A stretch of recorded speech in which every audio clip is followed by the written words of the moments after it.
Hello friends, happy independence day. ఈరోజు మేము leave ఇచ్చారు మా కంపెనీకి, అందుకని మేము డ్యూటీకి పోకుండా రూడా ఆడుకుంటున్నాం. ఏం చేయాలో తెలియక మేము రూడా ఆడినాము. ఇంకా లాస్ట్లో మీకు ఒక మంటగారు కనపడతారు, వారు చేసే తీట పూక్ పనులు చూడండి ఫ్రెండ్స్. సరే ఉంటా, బాయ్.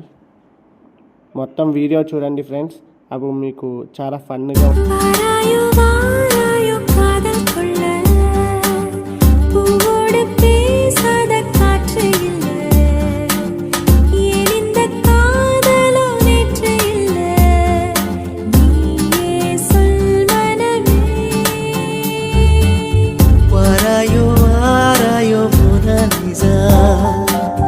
பேசாமல் பேசுதே கண்கள் நேசா நாள்தோறும் ஓம் பகபுகே பகினி பாகோதரி பகவா